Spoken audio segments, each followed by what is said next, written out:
interested in getting one of these shirts with an Explore Scientific logo, we'll have a better idea of cost probably middle of next week or something like that would be my guess. So finishing up about the solar filters, how does See this how work? he just ignores me? How do you make, sir?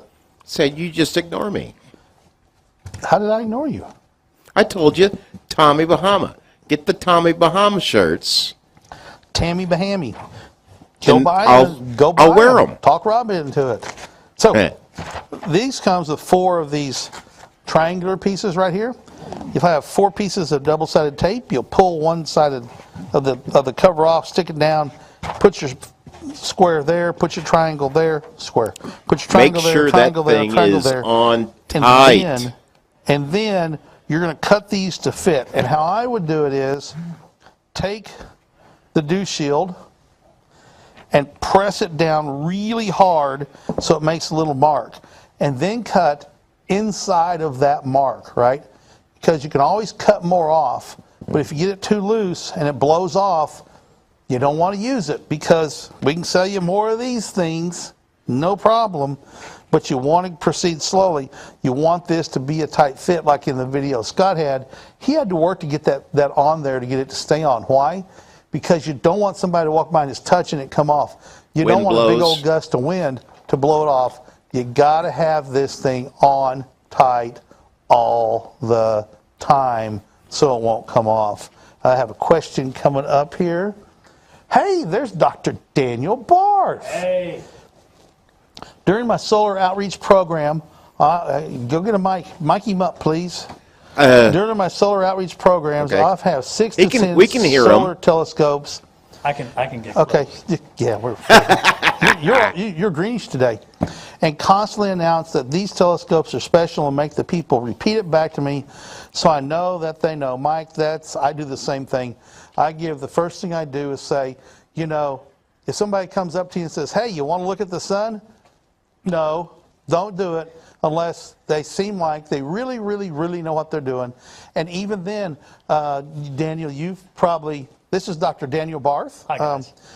He has the social media blast for How Do You Know? How do you know? And he's talking about planetary nebula. Planetary nebula today. So I always tell folks to put their hand over the eyepiece, and if you go, ow, or the light's really intense, then don't put your face there. But if you see people, but we'll be out doing it, and there'll be people after people, person after person do it, and then somebody will come by and they'll go, "No, I don't want to." And why not? It's fine. It's perfect. I said, "No, I'm not going to look at the sun." And although they can see 10 people before them, and 10 people after them say no, they still won't do it. Osmosis 007. Since I can never catch the astrophotography segments, is there an photography camera? Thank you for reading. I've lost my ability. Come on, with Ken. A cell phone. I will tell you, you can use your cell phone for astrophotography. However, 2 caveats here. Step in a little bit more. Sure. 2 caveats. First of all, things that are really bright and impressive, like the moon, work best. You need to have the latest model cell phone to have it sensitive enough to detect this. And a lot of people try this handheld. I want to take a picture. It's hard, but it's doable. I teach my students to do it. But if you've got a tracking system, and Explorer sells a mount to affix your camera to your eyepiece, and you can attach it. And if you've got a tracking mount, you can go ahead, but it's going to be like 30 years ago, because you can't stack frames. You just got to get one long tracked exposure. There's actually programs out there you can download on like an iPhone, I know, that you can stack in your iPhone that'll actually do it in the iPhone. Technology changes so quickly. It does, because that's what's happening. I can take a 4 or 5 second exposure with my iPhone, and it's not blurry or anything, because it's actually taking a whole bunch of series of pictures and stacking them up, and the ones that are out of alignment, it just rejects and they're gone. Now, our friend Mike Wiesner, he takes pictures of galaxies and nebula all the time with a smartphone. There's this weekend. Yeah, I saw that. You posted that on the Facebook. Yeah, hey, Paul, zoom in here. I don't know if you can zoom in here and No. see this. You can put it down there on top of the sun catcher. Right there? Yeah. Not using the camera on the cell phone, just a camera that You'll have uses to bring it Bluetooth up to send the images and to to your your phone. left. We do not. It's not in focus. Up and left. There you go. There you go. Back up just a touch. Yeah, I'll There it is. I'll give Kent a copy of that to post. Yeah, And this is. this is a single exposure, handheld, no guiding, and no processing. It's nice and bright. Did you handheld this at the eyepiece? Handheld is Yeah. the eyepiece. Yeah, and how many did you have to shoot to get this? About 8. Yeah. Okay. And I shot 8, and I kept, adjusting the parameters. Right. You go to Pro Mode so you can make the focus manual so you can control it.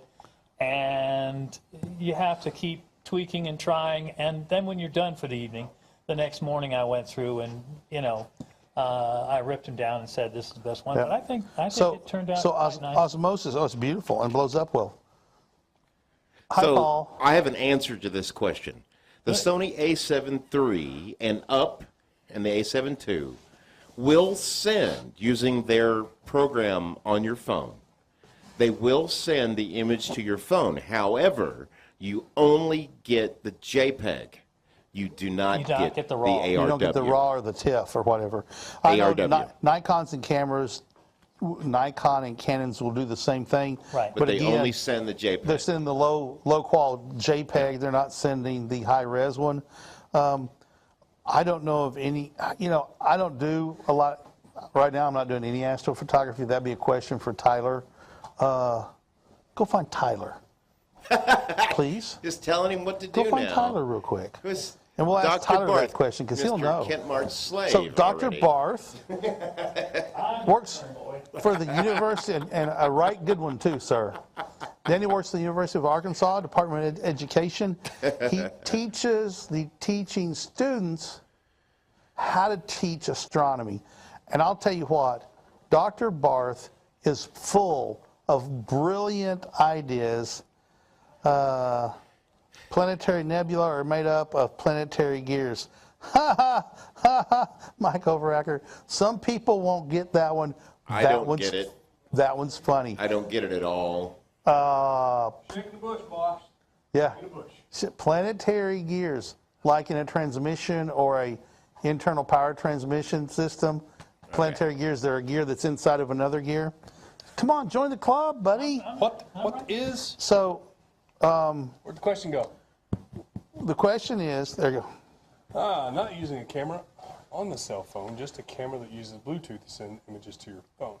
So do you know of astro cameras that are there any astro cameras that have Bluetooth that sends the pictures to your phone? No, I don't think so. they're all wired connections, unfortunately, Yeah. And the reason is?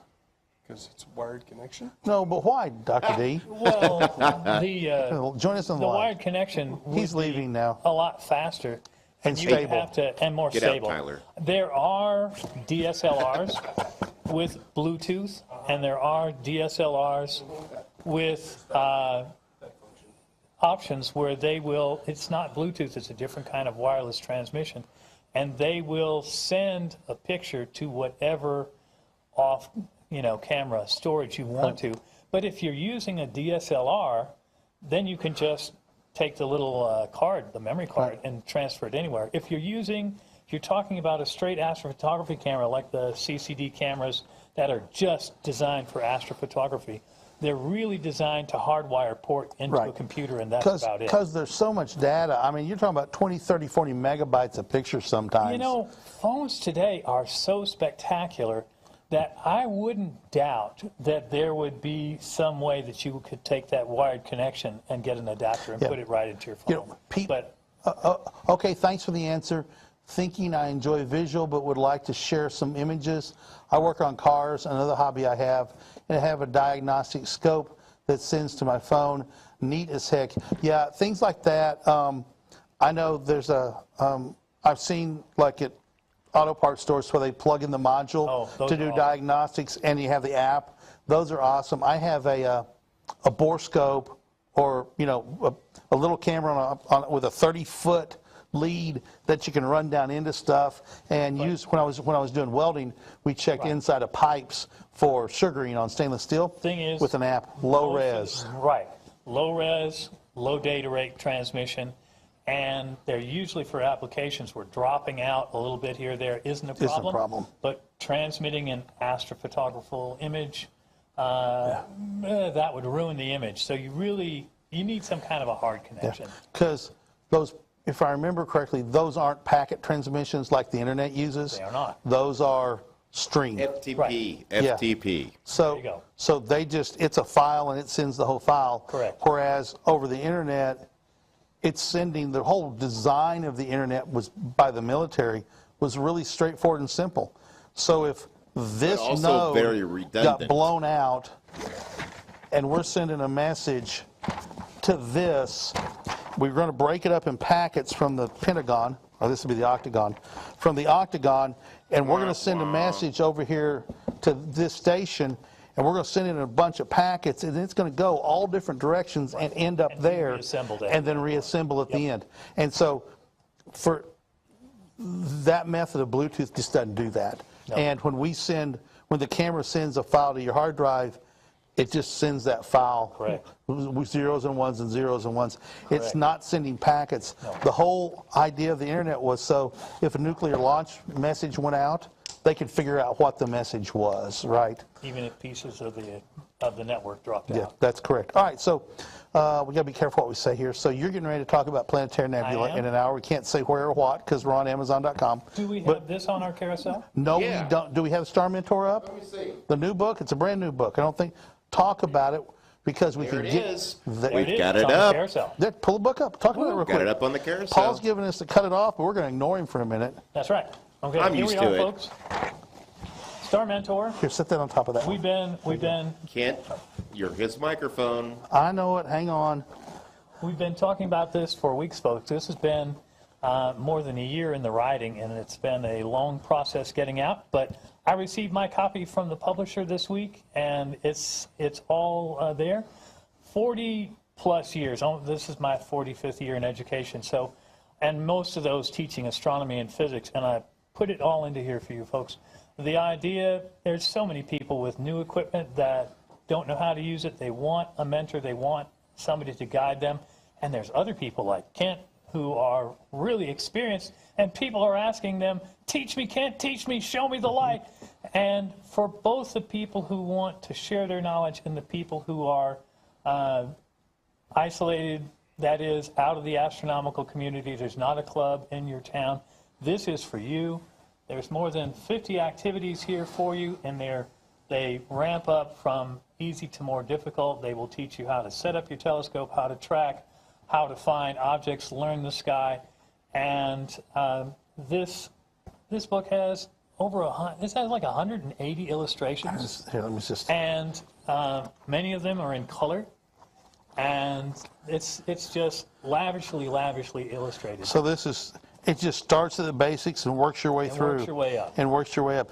Yeah. And there's some cloudy night projects here.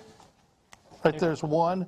I'm trying not to break the back of the book right off the bat. Oh, go ahead. That's my handle, and pass it around so people can So you look see at it. right there how to use Modeling clay. modeling clay to make your own craters. The modeled surface of the moon. Right. So that when you get out with your telescope, you've now got a better idea of what you're looking at. And because of the different colors, you can figure out what happened when. That's right. And you can actually start seeing, maybe not knowing the ages, but you get the idea these are younger than those because right. this has ejecta on top of them. And how many times, Ken, have you had people come up to a telescope when you're at an outreach event and say, now what am I looking at? Yeah, the moon. Yeah. Yeah, or And craters. When you bring a little more knowledge to the eyepiece, you take a lot more value away from it. And this is a life's work here, folks. Yeah. This is 40 years of teaching people how to use telescopes, how to do astronomy, and all the basics, all the fundamentals, and it's here for you in one volume. I have not read it, but knowing Dr. D and seeing his other offerings, this is worth $31.88 over in the carousel Wow. right now. Because the list price is $35, so that's a great deal. Uh-oh. Noah, don't tell don't tell the book owner that we're cutting his deal. No, I know. They sell. Yeah, folks, I'm the author, not the vendor. right. So whoever is buying these, it's great, and thank you. But I already sold the book to Springer. So when you buy this and take it out and use it, mostly what you're doing is helping me advance the cause of amateur astronomy, build my brand, and get more products out there. I'm working on a new book called Begin with Binoculars. Yeah. And that's my project for this year. And I'm so thrilled with this. This came out. Have you taken out the Tetons? Have I? Taking out the new Teton binoculars. No, Probably I have not. So No. this is not a self-published book. No, it is not. This is a publishing house. Springer Verlag. Springer is a European company based in Germany, and they have offices around the world. And this is part of the Patrick Moore Practical Astronomy series. For those of you who are familiar with astronomy outreach, Sir Patrick Moore was he was the British Carl Sagan. I think I can say that. Yeah. He was a very popular popularizer of science and advocate. What show for did he astronomy. have? He had a show. What was his show? It was in the UK for years, Yeah, for decades. I can't. The later years, it came over here for a while before he passed. I remember he had a show. I can't remember what. I've seen his shows Right. before. But So Springer I publishes. propose that if someone buys the book and has seen you on here, they may contact us, and we might be able to set it up to where you can autograph it for them. If They'd have to send it here and we send it back, but yeah, we as can long arrange that. as Scott and company are good with it, anybody is. It'll cost shipping both ways. Yeah. Basically, send it with a self-addressed stamped envelope. But even more, Right? So I can sign it, put it back in the envelope, drop Yeah. it in the post for you, and give me some hint about what you'd like, because I have kind of a strange sense of humor. How I would sign a book for Scott or for Kent might be completely different from how you'd like yours signed. yes. But I Because would we had be happy Mike to sign any copy. Overrecker. He's asking that Yeah, so that's how we question. could do it. We have them here. If you order one, hey, Noah, are those FBA or FBS right now? Books are not sold by us. Okay, not sold by us at all. I wouldn't know what that So we would have to. You'd have to send it to us. Yeah, you have to buy it, get it, mail it to us, and then we'll mail it back Right. to you. We can Send work it to that the out. Explorer And store here in Talk, Springfield. talk to one of us. Yes. You know, Yes. since I'm All on customer service. since I'm on Amazon, I have to say it this way. Okay. Go to Amazon.com to the Explore Scientific store on Amazon.com. Click Contact Seller. Send Noah a message, and Noah will tell you how to go about getting the book here and get it back. Because we can't just have a book just appear. No. Yeah, we get so much mail in boxes. We don't want that. So also, if you do buy it here on Amazon Live, get the book, read the book, come back, and give it a review. Please. That goes for any product you buy here on Amazon That's so important. Live. Reviews So are important. hugely important. Obviously, you know, we like good reviews. We But can't, you know, but Reviews honest where reviews. People aren't entirely happy helps us improve products. Correct. And helps me as an author improve my product. Education and outreach is my product. And when I hear from people who are using my stuff and my work and my activities, and they say, "Oh, Doc, what about this?" And I saw this and I didn't understand it, or I saw this and what's the next step? And anyone who has questions reading the book is welcome to contact me. I don't know, is it kosher to give out an email on here? No, we No, can't do we it. can't. So Go to the, contact Amazon information bots. for me is actually in the book. Yeah. yeah. Amazon bots are really, really finicky, and they Okay. don't care, and so they'll kick people off. We we have don't want you- products. we don't want you. We We don't want can't Yeah. send we can't send people off of the website Right. to contact us. Let me or give a anything good else. example. Contact for me is in the book. So you Yeah. buy Let the me book. give a good example. We have, it's so weird. We have products that are taken off of Amazon from time to time because they say we are selling pesticides. Yeah, there's What one?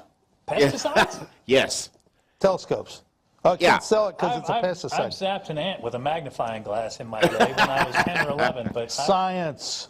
Yeah. that's not, I don't know So- if that's pesticide. That's why we have to be so careful on Yeah. Amazon, Yes, of course because you it's the algorithms And don't care. They have no argue- feelings. No, and it's very nice of them to host us, and we Yeah. want to be a good guest and follow their rules. And you can't argue with an algorithm. Nope. There's no one to talk to. All right, so run over a little bit. I'm glad you came in so we show you a book.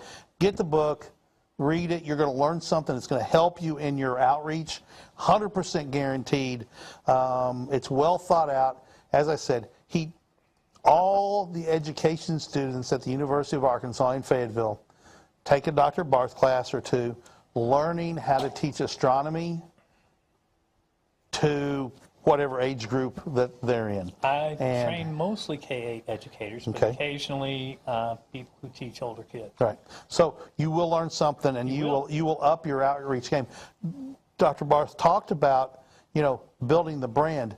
Look, as amateur astronomers, our brand is amateur astronomy. It absolutely right? is. And this will help you build the brand of amateur astronomy right there. And I've always said, Kent, and you know this is true, the telescope is a party in a box. Oh, yeah. You go set up your telescope in your driveway, and you're looking at the moon, you're looking at Saturn, you're going to draw a crowd. People will literally pull their cars over coming down your street. Is that a telescope? Can I have a go? And they come up, will you teach me? What am I looking at? How can I see this? Is this different? What's the magnification? So- Immediately the questions start bubbling out. We had a couple, man and woman, that came down from Springfield. Sure. Close to Springfield. Up close. It doesn't Missouri. matter. Missouri. And they knew the store was here, and their anniversary was Friday, and she wanted to come down and buy her husband. He was interested in astronomy, and she wanted to buy a telescope and a mount, and what are they going to need, and getting their budget together. And I said, oh, well, hey, we're going to have NWA Space, the nonprofit I'm on with Dr. Barth, we're going to have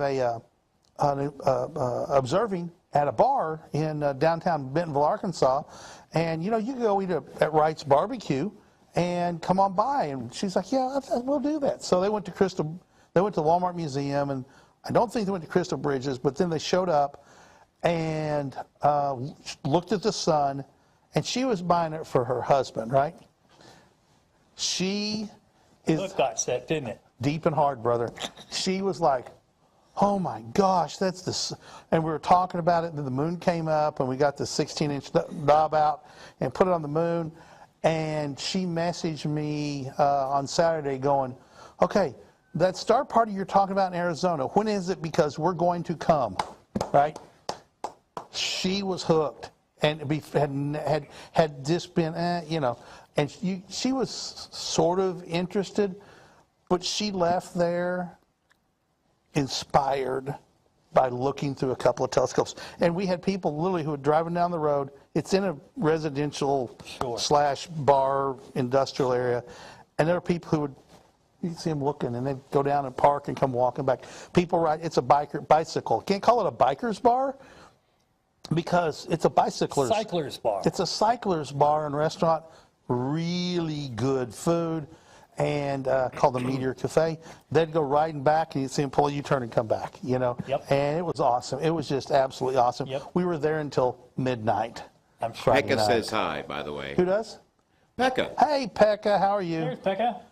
There. Howdy, Kent and Daniel. Howdies. Howdies back at you, Pekka. For those of you who have not maybe been seeing the broadcast before, this is a global audience. Today we've had, I know, people from Dubai? Not Dubai. Sweden, UAE.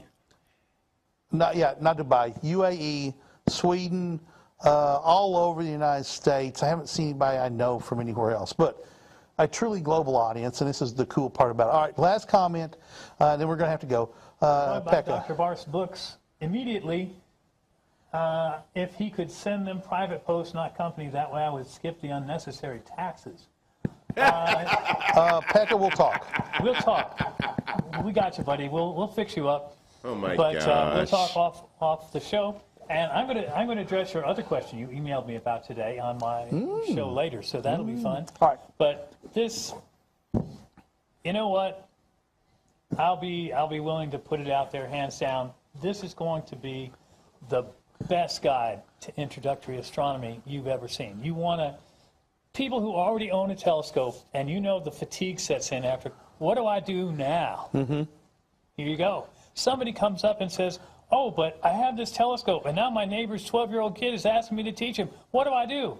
Here you go. Somebody says, oh, we have a club. We want activities to do on our outreach. Here you go. You're a school teacher and you're planning activities that will engage hands and minds, both in the classroom and out under the dark sky.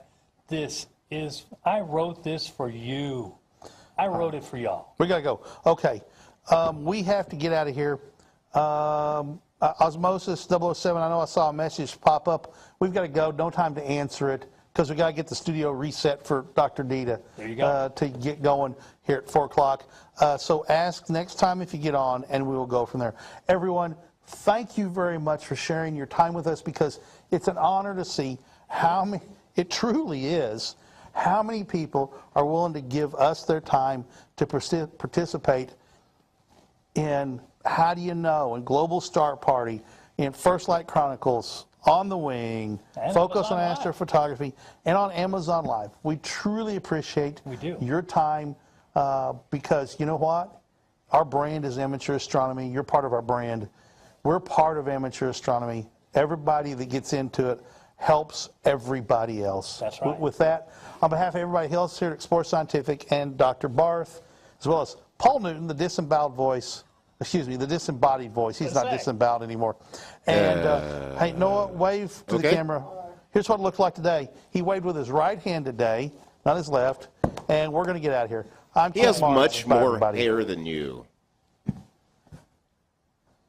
He has much more hair than you. He does, but I have a lot of hair. I just get a burr every 3 weeks. All right. Bye. Out of here. Bye. Bye.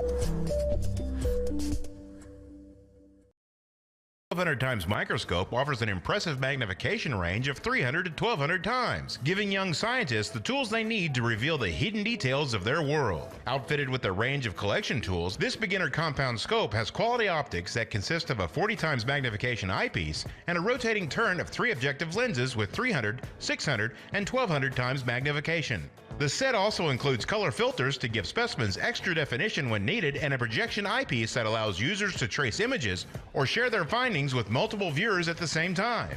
It also comes with impressive collection tools, prepared blank slides, a shrimp hatchery, and instructions on how to conduct your investigations with the Explore 1 1200 times microscope.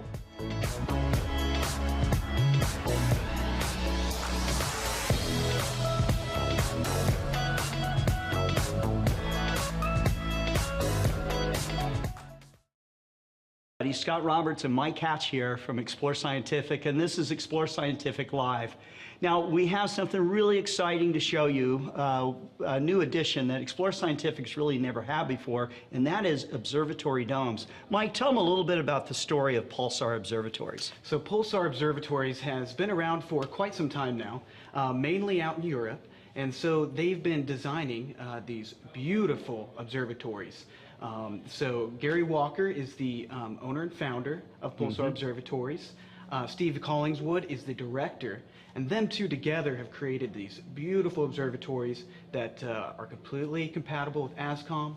They can run off Bluetooth, so you can be fully remote and really enjoy these well-crafted observatories. Right, and remote observatories are all the rage today as people have the telescopes and the equipment and, you know, the internet connectivity that makes astronomy what it is today, amateur astronomy especially. So these domes are made out of fiberglass. They are CNC engineered. So you're not going to find where parts don't quite fit or anything like that. These things are very precision, and they just flat out work. And so that's the great part about them. You will find these observatories here at Explore Scientific. on our website, and you can contact us at 866-252-3811, or you can go to explorescientific.com and chat with us live about them, and we'll get you set up for your particular configuration. Alpine Magnaview 8x25s offer performance and value for today's sports optics users, demanding a binocular that delivers. Durable and comfortable, the Alpine Magnaview binocular delivers more features with the BAK7 prism and fully coated optics. Waterproof for all-weather performance, the Magnaview series is purged with nitrogen, keeping the barrels dirt-free and the lenses clear. The compact and armored 8x25 Alpine Magnaview binocular, built to last a lifetime.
see fantastic views of the night sky with the Explorer 1 70mm telescope with its blue simulated carbon fiber wrap. Experience spectacular views of the solar system or explore a close-up view of the landscape around you with the superior optics that generate bright, crisp images. With the 70mm aperture, 2 high-end eyepieces, alt-azimuth mount, a fully adjustable tripod, and an accessory tray that keeps everything close at hand when in the field. Easy to set up and operate, the Explorer 1 carbon fiber telescope is the right choice for anyone starting out on a lifetime of adventure.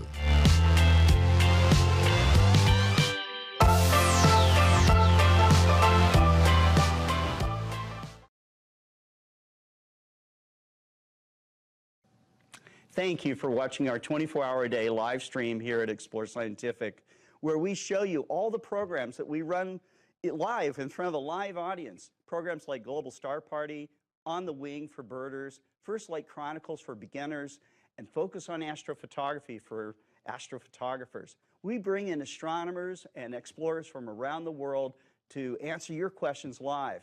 But there's so much cool information there that we decided to package it all together and run it 24 hours a day. We're also on Amazon Live, where we do deep dives into our products and our gear. There's so much important information as we share the education, the experience, answering questions from the audience, that kind of thing. So tune in, and thanks for watching. Thank you for watching. If you're in love with the stars, you love the Milky Way, and you want to be out with astronomers under a really dark sky, come to the Arizona Dark Sky Star Party with Biosphere 2. It's going to be amazing. You'll be at Oracle State Park, Oracle, Arizona, and we're going to have music, stars, astronomy, door prizes, a lot of fun. Come to explorescientific.com/events and sign up. National Geographic CF600 PM telescope lets you explore the intricate contours of lunar terrain or the brilliant clusters of Pleiades. Use the red dot finder to accurately line up this entry-level scope with the alt-azimuth mount and tripod to begin your journey into the world of amateur astronomy. The 90-degree diagonal mirror assembly makes viewing comfortable, and the built-in storage trays keep your 2 included eyepieces safe and secure. The easy-to-use telescope lets you see clearly with an aperture of 50mm with a 600mm focal length, and the unique carbon fiber styling of the CF600 PM gives this scope a modern, rugged edge. Use the included online astronomy software and star map with the National Geographic CF600 PM telescope to begin your journey to exploration of the stars.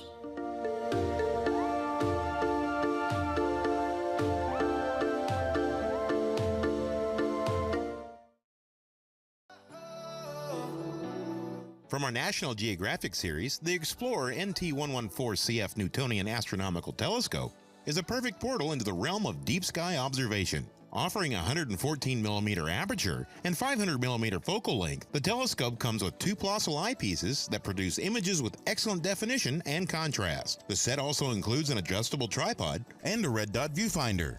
Just add clear dark skies on a moonless night and you're set to explore the universe with the National Geographic Explorer NT114CF Newtonian Astronomical Telescope.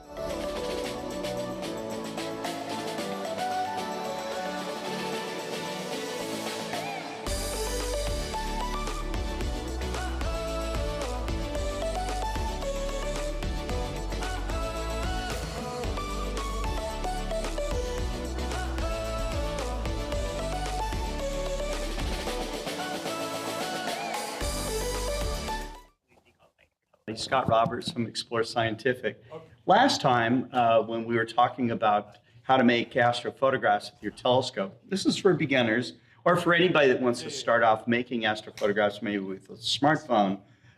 We talked about the importance of getting perfect focus.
Dang it.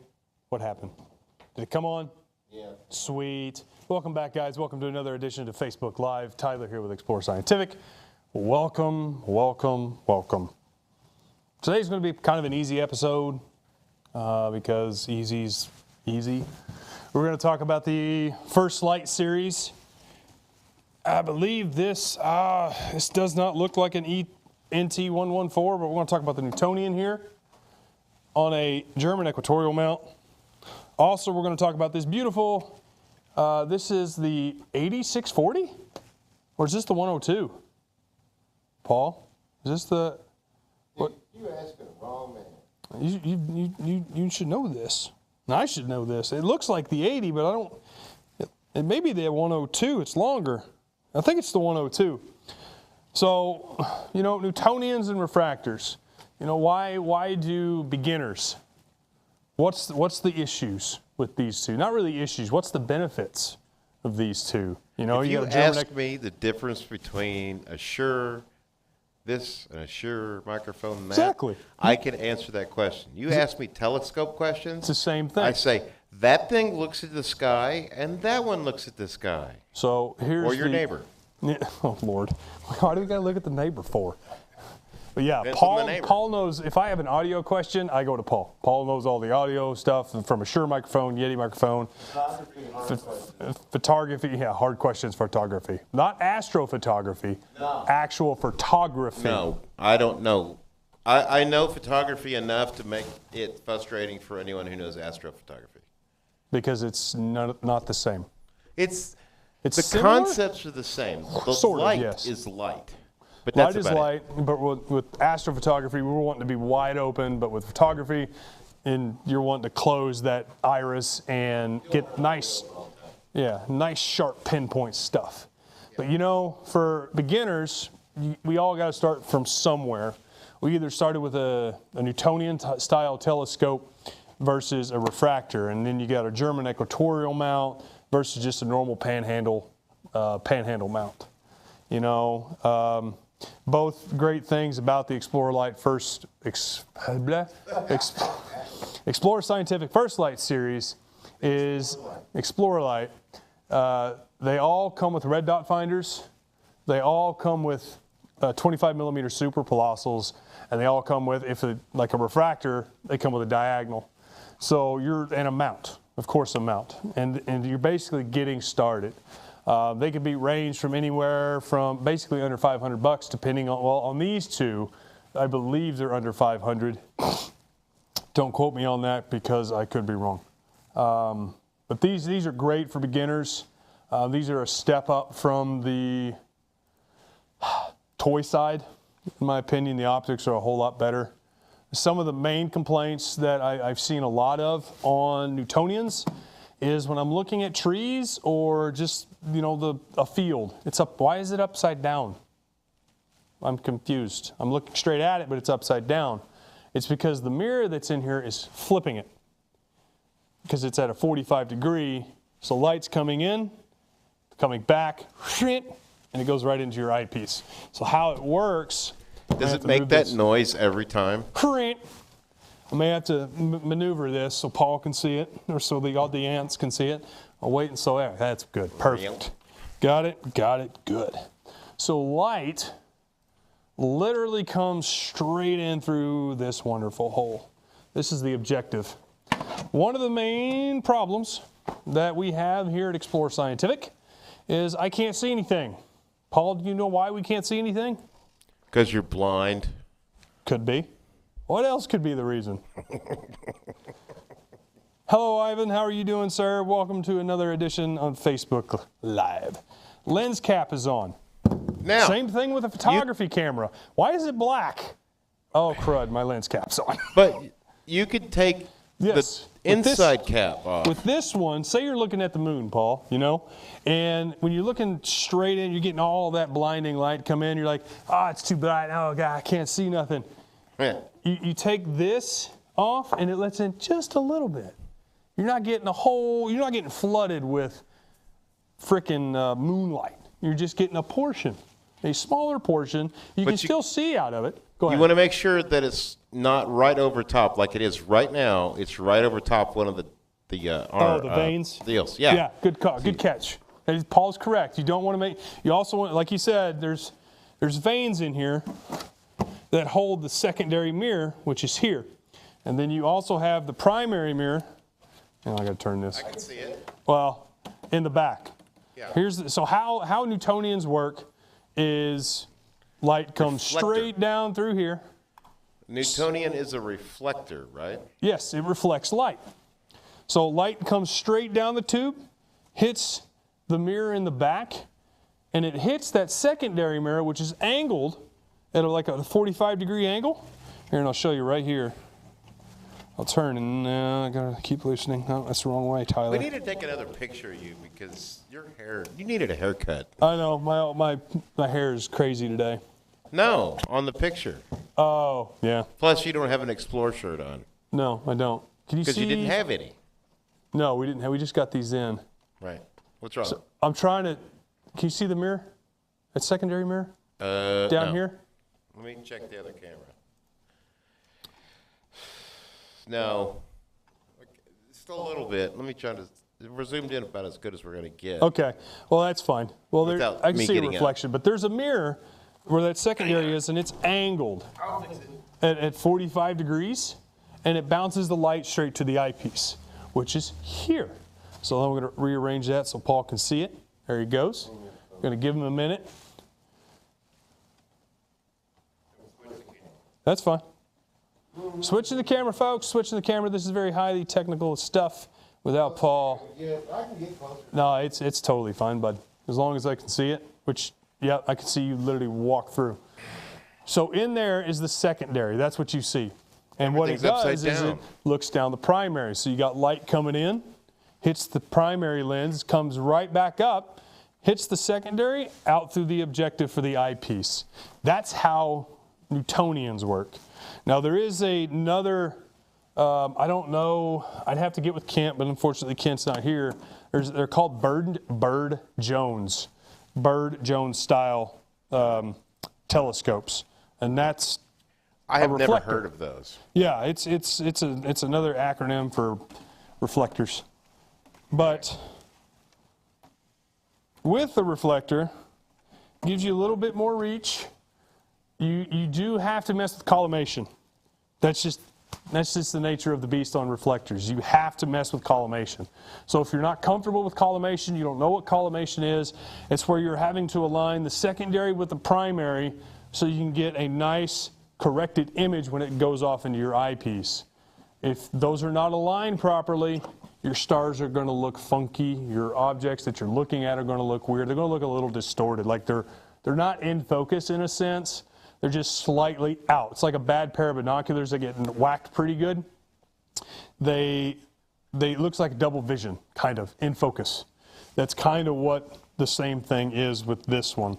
Now, with a German equatorial mount, it's recommended that you point it north, depending on where you are on Earth, actually. You point it north, and then you also adjust the latitude of where you currently are. Here it is 36 degrees in northwest Arkansas. And north is literally right behind me.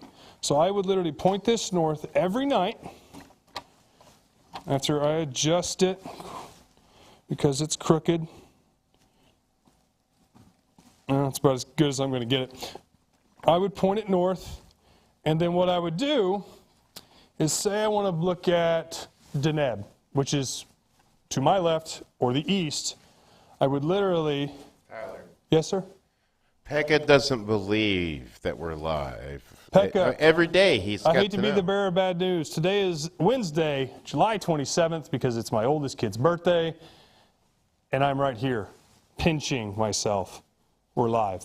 I mean, do we need to see Paul pinch myself? Because I'd rather not. Yeah, no, thank you. Yeah, I don't want him to That's either. not in my contract. Yeah, that he knows of. Oh, no. Oh, no. So what I'll do read it. is I'll point.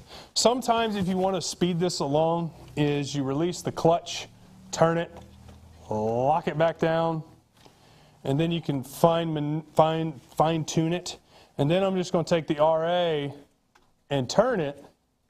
And then what I'll do is once I find my object in my red dot, I'm just going to slowly turn. Just follow the object throughout the whole night. That's it. I'm not going to have to do anything. I don't have to do nothing but just turn the RA axis. That's completely it. That's it. That's honestly it. It's easy as that.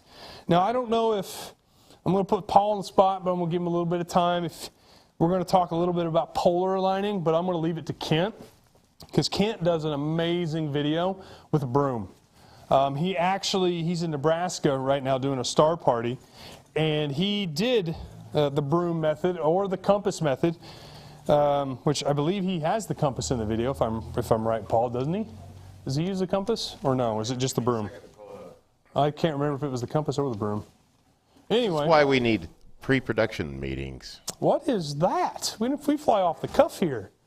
So, but he can literally polar align with either a magnet or, he uses a compass. So he's in Nebraska. He literally did a compass polar alignment. And what you'll do is you'll stand far enough back, probably about 10 feet from the mount, or 5 to 10 feet from the mount. You'll hold the compass up in your hand, pointing north, and you'll sit there and it's usually recommended with 2 people. That way you can have someone messing with the tripod and one person just telling you left or right or whatever. So he'll sit there and hold the compass flat out in his hand with one eye. But if you got one of those military style ones, it's got a little piece of wire that you close up and you can see through it. It's glow in the dark. You'll sit there and hold it to your eye at eye level, and you'll tell him, all right, left, right, bang on. And he literally slewed to the sun, and he's stuck on the sun, I think, for 6 hours before he had to pack it up. Well, at least the solar side, the solar scope side. But I'm going to let Kent talk more about it for sure. So Kent, take it away.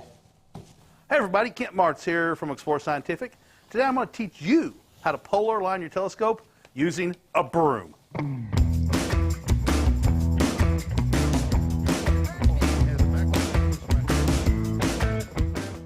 Why do you need to polar align? Well, with a telescope that has an equatorial mount, you have to get that equatorial axis lined up with the rotation of the Earth. And to do that, we're going to start with the tripod. We're going to decide which one of these legs is going to point north, and we're going to set the tripod down so that leg is pointed north. First thing I'm going to do is use a level to make sure my tripod is level. So if it's tipped one side or the other, that's going to cause your polar alignment to not be accurate. So we're going to use a level for that purpose. Then we're going to take a compass, and just to make sure that I've got it pointed north, I'm going to use the compass, line up, and go, yep, that looks like it's pointed north. So here's what I'm going to do now. And this is where the broom comes in. The broom becomes a measurement device, if you will. So I'm going to put the broom on the ground with the tip of it right against the north leg of the tripod. And I'm going to back away, and I'm going to use the compass. I'm going to close one eye, and I'm going to use the compass to make sure that the broom is lined up with north, right? And so I can tell I'm off just a little bit, so I'm going to move the tripod just a little bit, and I'm going to turn the broom, and the broom is what I'm seeing that line with to line up. So closing one eye, now my broom is lined up perfectly to magnetic north. Right here is we're going to talk about something called magnetic declination. The magnetic north is not true north. The difference between true north and magnetic north can be off by as much as 15 or 16 degrees if you live on the east coast or west coast of the United States. Around the world, it varies. And you have to figure out what that is for where you live. Because if you point at magnetic north, you're not going to be pointing at true north. You could be off by 15 degrees. Your go-to will never be accurate. So for this system to work, you have to know what that offset is and be able to program that into your compass. We're going to provide a link to a website and a video that talks about that a whole lot more. Now, we're going to make sure that the tripod is not angled wrong. I'm going to use a small tape measure, and we're simply going to come down here and be careful not to move the broom, and I'm going to measure the distance from the tripod leg to the center of the broom. That is 470 centimeters. That way, It is 470, a little, I'm going to call that good. Actually, I'm going to move the tripod a couple of millimeters, just like that. So now we know that we're lined up true north with that leg, and these two legs are the equal distance from right here. So it's not pushed that way or that way. So now that we have the tripod with a good alignment to the north, we have to put the head on the mount. And that's going to entail this. We're going to be very careful when we do this, because we don't want to move the tripod. We're going to put it on and simply screw on the polar head just like this. Remembering everything's going to the north. Now if you're in the southern hemisphere, you're going to do the same thing. You can do the exact same in the southern hemisphere, because it's not polar, it's polar alignment. We just don't use the star Polaris, which we're not using here. This is really good if you can't see Polaris, or if it's daytime and you want to do some solar viewing with a solar safe filter. So the last step of this process is to check the scale of your altitude, right? So we live at 36 degrees north, and I am going to turn the altitude until it gets to 36 degrees north. I'm going to stop, and that's it. With this system, using a broom, a compass, and a tape measure, you can achieve a good, decent starting polar alignment. Personally, I've used this, and I've got an amazingly close polar alignment.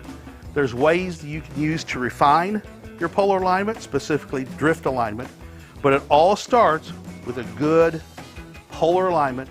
You can do this in the daytime. You can do this in the nighttime if you can't see Polaris. It works all the time. It's a good way to get started learning the process of polar alignment. Isn't that great? I hope you've enjoyed this video. For Explore Scientific, I'm Kent Martz. Get out there and start doing astronomy. And keep looking up.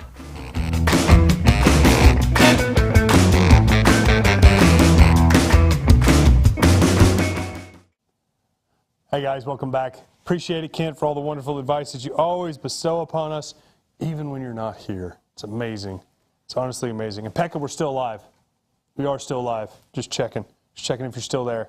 So let's go over the refractor here. I believe, again, I'm going to have to, I think this is the 102. I think. There's a comment. Can you see the screen? There's no comment. All I see is my ugly mug. There, it just came up. Just came up. You get more precise north if you do a magnetic declination from your beginning. I recommend an app for iPhones that shows how many degrees the geological north is from magnetic north. True. It's true, Pekka, but you're also getting into more the technical side of it. Kent's purpose is just for beginners, just getting it started and getting it done. But I mean, I still like your idea. I really do. I need to get you on the show that you can actually show us how to do that for everybody. So the 102, I'm going to call it the 102. Actually it's more precise if you use the short knobs and you get more precise tracking. Are you talking about the short knobs? Are you talking about the stubbies on the NT114, Pekka? That's what you're talking about? Or are you talking about polar alignment, because I'm confused? You're going around and around. So the 102, yep, I'm waiting. Hey, Osmosis. Howdy, Internet peoples. How you doing, sir? Or ma'am? I'm not sure. The 102 comes with a pan handle. It's real simple to use. You can literally just point this wherever. I have an object I want to look in the south. I literally just point at it. And then I can just unlock the lever that's here by twisting, and I just move it. I literally, all day long, just everywhere. Just wherever I want it to go. It's very simple to use, great for beginners. Again, it's the First Light series, so it's going to come with a 25 millimeter super colossal, a diagonal, the red dot finder, the mount, and of course, the telescope. Now, the main difference on these telescopes is you have a lens cell grouping up front, and it just soaks the light in, it gets it to a focus point, and then comes down the tube into the diagonal, up the eyepiece. And it's a lot easier to do. That's why I always recommend, you don't have to mess with collimation as much.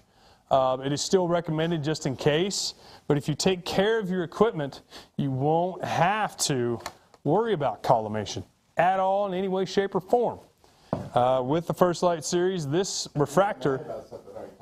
well, I don't want to talk about it. Dag nabbit, Paul, lost my train of thought. With this refractor, the First Light series refractors in general, they're doublets. What are you going to expect to see with a doublet? Well, I mean, you can see planets. Sometimes. Focus. Focus. It's taking a minute. And there it goes. I didn't know what to focus on. I moved. The moon will look great in this refractor. Same with the Newtonian. Some planets, depending on your seeing. Pluto, probably not. Pluto's to be honest, Paul, you can see Pluto. It looks like a star. It's so tiny. So tiny. But if you know the trajectory of the RA and the deck of where it's going to be at, and you know the time where it's going to go over, you can see it. Oh boy. He's laughing, folks. Ha! As a bearded truck driver from Iowa who enjoys burgers, it might actually be the first time I've called them ma'am. There are worse things. There are worse things. We're glad to see you stopping in, Osmosis. We appreciate your time and hanging out with us when all the fun starts. So with a doublet, what can you expect to see? You can see M42, which is Orion's Nebula. You can see that really well. Now, if you don't like chromatic aberration, you're going to get it with a doublet. You're going to get it with this. Now, what is chromatic aberration? Chromatic aberration is you got colors that are coming into the focus tube, right? And they're hitting the lens cell.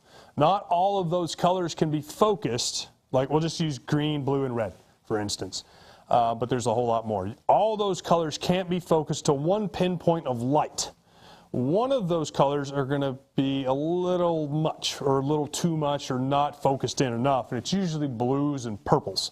So that's why if you look at stars or you look at the moon, planets, you'll see a blue tinge actually around those objects. And there's no defect or anything wrong with the telescope. That's just it can't focus all of that light into one focal point. So it's completely normal. Some people don't even see it. Some people are actually colorblind to purple or blue, and they don't even notice it. And if you decide to use this for imaging, you actually don't see it in a monochrome camera because you process it out. And you can do the same thing with actually one-shot color or DSLRs. You can process the whole thing out. So where's Scott going? Scott went to Alcon. You had to ask me, didn't you? It's an Astronomical League convention in Albuquerque. Yes. That's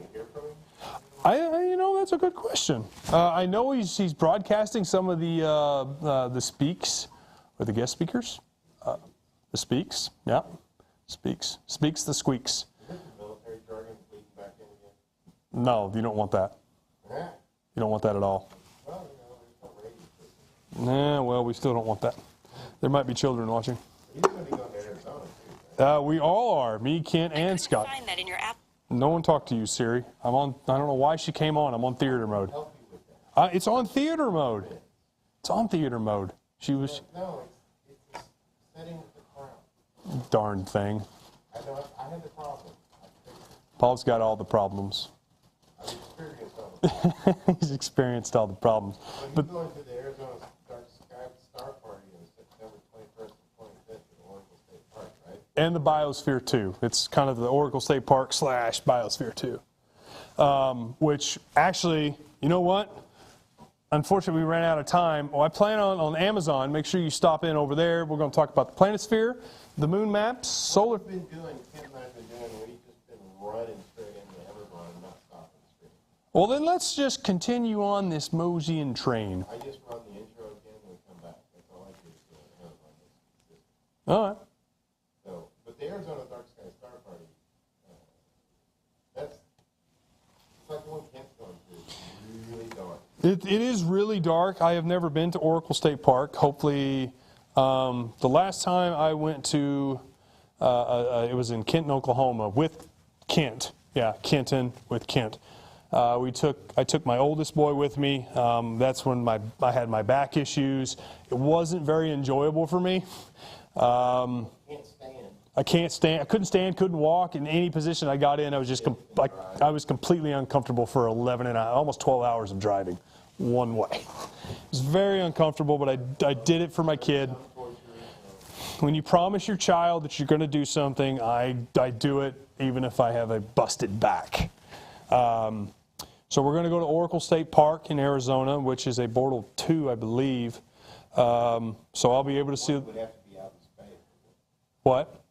A Bortle 1, you'd have to be out in space, right? There are some Bortle 1 skies within the states, but it's yeah. But if you want Bortle 0, the problem is there is no such thing as Bortle 0 because even space is bright. Well, the moon. Yeah, the moon. The moon's going to. It's constantly saying, "Hi, I'm still here. I'm still bright as How'd ever." that go again? Yeah, "Hi, I'm still here." Oh my God. So, So Scott did a little promo for it. Do you want to watch that? yeah, let's watch that promo, and then we're just going to roll right into the beautiful We Amazon. still got about 5 minutes. Yeah, do it to it. I'm going to go to the. Where is Scott? Under a really dark sky, come to the Arizona Dark Sky Star Party with Biosphere 2. It's going to be amazing. You'll be at Oracle State Park, Oracle, Arizona, and we're going to have music, stars, astronomy, door prizes, a lot of fun. Come to explorescientific.com/events and sign up. There you go. That was Got to it. pay attention. You got to pay attention. Warren got me quicker than that. He didn't give me cues. Well, I That's told fine. you weren't That's listening. fine. I had to take care of some business. But that's So- Facebook. Well, gonna roll no, this we're just beaut- going to keep rolling. So We're it just didn't gonna keep actually. rolling? The feed doesn't die. The feed does not die, but I see a comment from Osmosis. I can see it. We're just going to start back over The with Pink the NT. Floyd The Dark Pink Floyd Side Dark of Side the of the Moon. Moon. Every is differently through Glad. Perfecto. Okay. So, since we're basically starting back over again, let's roll that beautiful bean footage. See, that's why we should do like news and stuff for the Facebook and then roll everybody into products, because now's the time to ask questions that may require deeper answers because of the limitations put upon us by Amazon. Amazon? Amazon. Yeah. Well, I mean, they can ask questions. They have every right to ask questions. But depending Yeah. on how technical those questions are, maybe for a different topic. Yeah. Sometimes, we run into that a lot, and it's okay. It's name of the game. We're not mad about it. No. It's just, whatever. Yep. So Newtonians, Paul, what have you taken out a Newtonian before, ever? I took out the toy one. Okay. So the difference between as Paul puts it, the toy one and the Explorer First Light is better quality graphics, better quality scope, and focuser, obviously. And you get a eyepiece mirror. with it. Say again? And the mirror. The mirrors are, well, yeah. I was definitely getting there. I appreciate it. Well, the one I took is that blue. You took the Aurora? Explorer 1. Yeah, the Aurora. Yeah, the extreme entry level. Yeah. When Paul's meaning extreme entry level, under $100. Just under $100. Yeah. Which there's nothing wrong with those. I like the tripod it comes with, though. Yeah, it's got a nice tripod. I can't The knock slow it. motion controls and the whole deal. Yeah. It's like, I like that. It's definitely handy for a beginner for sure. But what was as customer service, I deal with customers and customer service. One of the main issues that we get a lot with Newtonians or any type of telescopes is I can't see anything out of it. Like I literally can't see anything out of it. All right, I got my eyepiece in there, and I can't see nothing. What's the deal? All right, do you want to move into Amazon now? Oh, I was actually. I know. So I'm stopping you. Yeah, go ahead, bud. So we're right up against it. 2 o'clock. Yep. I open it up immediately. Go for it. So right now we've got just seconds. Seconds? We have 30 seconds 30 before we seconds. go live on Amazon. Amazon. So now's the time that you give us any links or forwarding or off-site stuff. So if you guys want to stick around for Friday's show, for Focus on Astrophotography, we're going to have Matt Murdoch. Matt Murdoch is a genuine artist with a DSLR. He can do light paintings. He can do all sorts of stuff. Mac Murdoch is his name.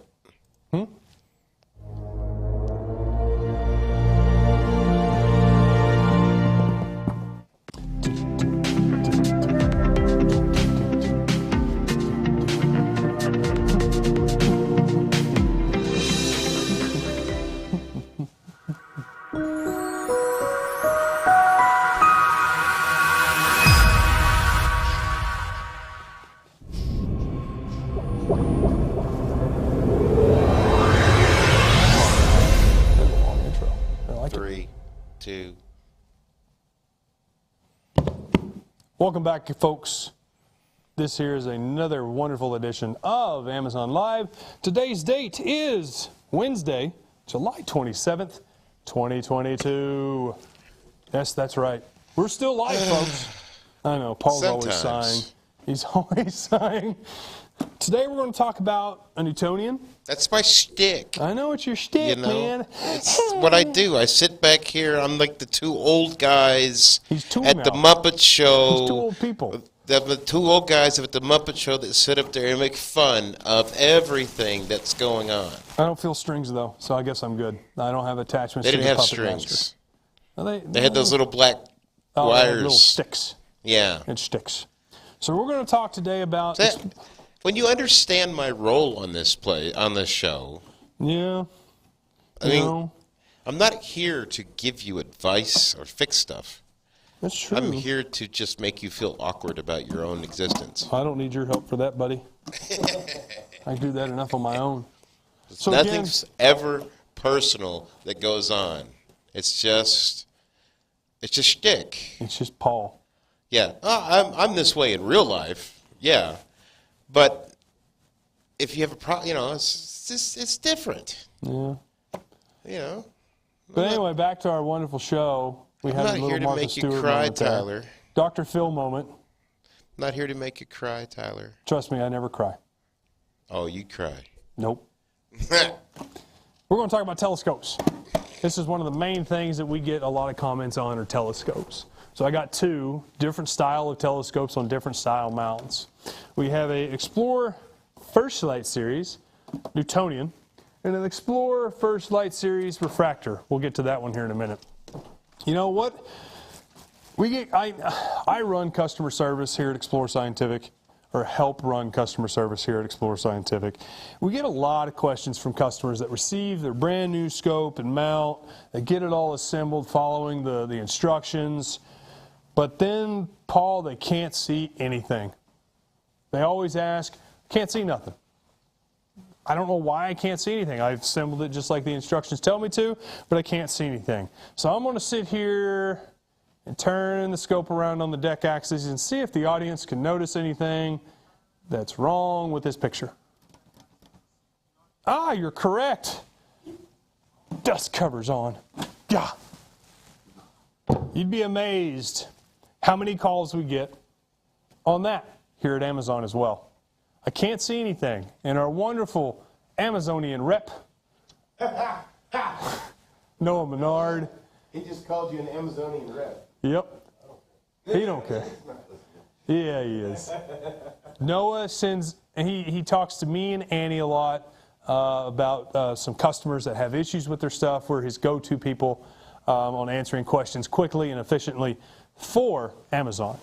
But you'd be amazed how many people forget to take off this wonderful thing called a dust cover. But it has a different use to it, though. But it does have a different use. You are correct, It is Paul. not just for looks and It's giggles. not just for covering things. And embarrassment. And embarrassment for the neighbor, or as Paul puts it. Are you leaving it on? Yeah, it's true. So say you want to look at the moon, right? And you don't want to take in all that light, because I'm telling you, the moon at full moon is bright, bright, bright. It'll blind you if you're not careful. There is a secondary cover right there. Hot diggity dog, I have a secondary cover. You got it wrong again. Is it covering it? Dagnabbit. You got to make sure you don't cover the spider vein on here. We'll go over that here in a second, what a spider vein is, or what I call a spider vein or a vein. The secondary cover here is to not let as much, it's less concentrated or it's not as concentrated anymore as far as the light instance. The fact is that you're blocking off a percentage of the mirror that's in the back here, so you don't get as much light, but you can still see the object you're looking at. It's just not going to be as intense. It's going to be it's going to be darker. It's kind of like using an ND filter on a camera. It just softens the image or softens the visual aspect of it, so you're not blinded by light. So that's what the secondary one is for. How Newtonians work, it's quite easy and it's quite simple. I'm going to turn to deck axis again. Is you have a mirror here in the back, and you have a mirror in the middle of the tube that's going out towards the eyepiece here. So light comes in, bounces off this wonderful mirror here, comes back, hits the secondary mirror that's angled at 45 degrees, and goes right into your optics train or your eyepiece.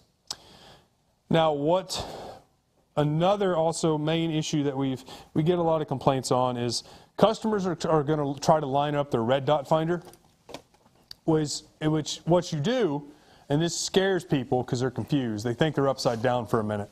Because when you're looking at it, you're almost lost. Is I'm looking at a tree line, and how I would do a red dot finder, aligning a red dot finder, is I would find an object within my eyepiece that's a good distance away, 200 to 500 feet. Doesn't seem like a lot, but it's good enough for what we're needing. So you would find the object in the center of the eyepiece, put it directly in the center of the eyepiece.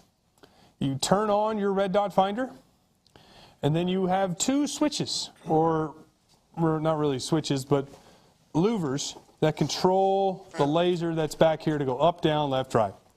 So what you're wanting to do is what you're seeing in the eyepiece, you want to do the exact same thing here.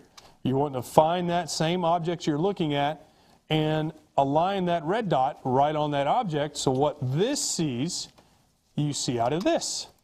So that way in the middle of the night, you don't have any issues finding things, because what your red dot sees, it will pick up as well. But the thing that you need to remember is the more times you remove this from the telescope, you have to reset it every time. So if you can keep it together or intact in one piece, you don't have to mess with the collimation portion or the realigning of the laser as well, which is very, very important, especially if you're wanting to do long visual observing. You don't want to do this in the middle of the night when you're trying to realign your laser. It's just going to frustrate you. You're going to get mad. You're going to want to throw things, and it's not going to be pretty. Do it during the day, folks. It's easy. It's daytime. You can see stuff during the day, and it's not hard. The manual says, 300 yards, 300 feet? Well, I did 200 to 500 feet. 200 feet to 500 feet. Yeah, but the further you can get away from, if the further away you can get, the more accurate. The more accurate it's going to be. So what I try to do is, I get it close. Yeah. This is what I learned when I did it, and I have no idea what I'm doing. So take a grain of salt. But when I did it, I got it close on like a stop sign or something like that. Yeah. Not too far away, street sign, a pole or whatever. And then I found, if I was up high enough, I found the closest line of sight of a cell phone tower. Correct. And then I got it put in the heavier eyepiece. More magnification? Yeah. Yep. And then got as close as the eyepiece that I got. This is during the day, of course. You don't do this at night. You'd never do it. And then fixed it up that way, and it helped me out tremendously. Yep. Until I realized that the focus or the finder that I had, because it wasn't a red dot finder, it was that can one that's on the 127 or 102. Yeah. It was just a regular straight through. Yeah, it wasn't focused, and it didn't focus, and it's broken. No, they focus. No, we tried. Kent and I tried. It doesn't work. It's a floor model, so somebody goofed it up. That's also a possibility. We have a showroom, and so they have stuff that sits out there, and people play with it. The junk stuff sits out there. Pretty much. The junk stuff, the stuff that people touch a lot, and they break, or we A put it out return there. that's good enough to show people what's going on during the day. Well, they just but show it's- how everything works. Yeah, but it's not good enough to Sell. sell to somebody. Exactly, Paul, exactly. So, but yes, but I got it dead on in that crosshair, and I was able to, even though it wasn't in focus, as long as I was on a bright enough star, because when you're out of focus, you can't see the star a lot of No. times. As long as it was in focus, it was bright enough star, I could find it, and it was still dead on, which Yeah. is really cool. I think that cell phone tower was about, it was about 1.5 miles, 2 miles away. Yeah, It gets it really close. In my backyard, when I try to do a red dot finder or a guide scope or just trying to focus on something. I don't think you're going to get that close with the red dot finder, but you can with the guide scope. You can if you know what you're looking like. If in the deadfall, I can see the water tower. It's 5 miles away. Yeah. Oh, you're talking about over there on the other side of... Yeah, over here on the east of town, there's a water tower that's 5 miles from the house, and when the trees are gone, I can see it. And I either try to align my guide scope with the main optical tube. That way I don't have any We need to take one of these tone out error. to Petty Jean. Petty Jean? That's some really good photo opportunity of the scope, though. That's true. And it's a pretty dark sky. That is very true. It's probably a Bortle 3. No, we have to Google that later. So we went over how Newtonians work. So say you align, you're looking at your stop sign, right? But you're confused. You look at it, well, it looks normal, but you look in here, it's upside down. Why is it upside down? I'm confused. It's totally normal. Don't freak out. It's okay. So how it works is when the light comes in, bounces off the primary, and hits the secondary, whoop, it flips it. And Does it comes out always your do eyepiece. that sound? Yep, whoop. Okay. That's how it does it. That would be quite annoying. Well, that's what I'm here for, annoyance. It's kind of like when you're here sometimes. No, it's To what drive usually- us crazy that's and what keep it us on our usually does. toes. But that's it. It's just a normal image flip. It's totally normal.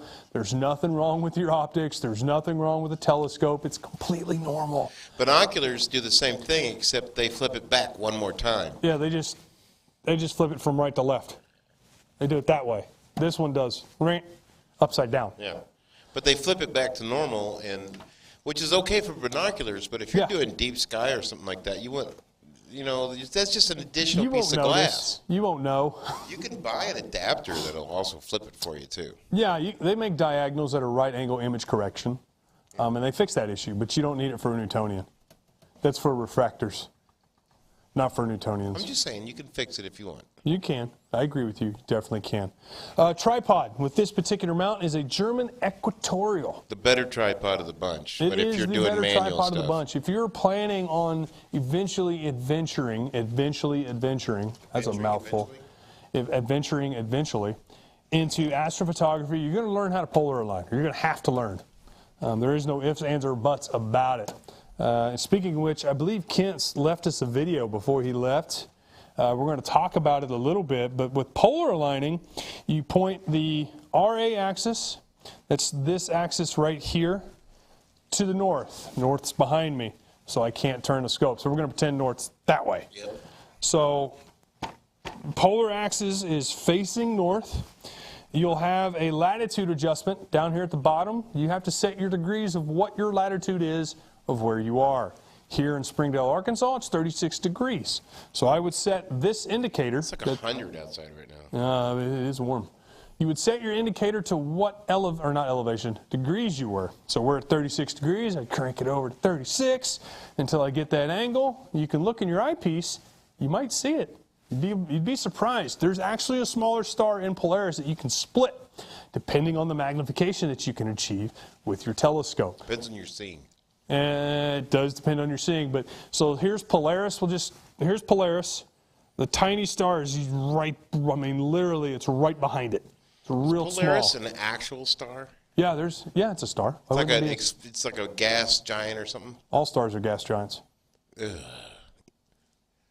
Stop. But no, really, because have we been able to get enough magnification on it to actually discern that it's not just like a light planet? That I don't know on that one, Paul. That's a good question for sure. That's a Dr. Barth question. for Monday show on How Do You Know? Ken will try to answer it. And Just saying. Kent's better at this stuff than I am. I'm just the face. That's all I am. I'm just the face, man. You know what you're doing. So we're going to roll Kent's wonderful footage on how to polar align. He always calls it beans, but there's not one bean in it. What, the beautiful bean footage? Yeah, there's no bean. He's the bean. Yeah, that could be true. Hey everybody, Kent Martz here from Explore Scientific. Today I'm going to teach you how to polar align your telescope using a broom.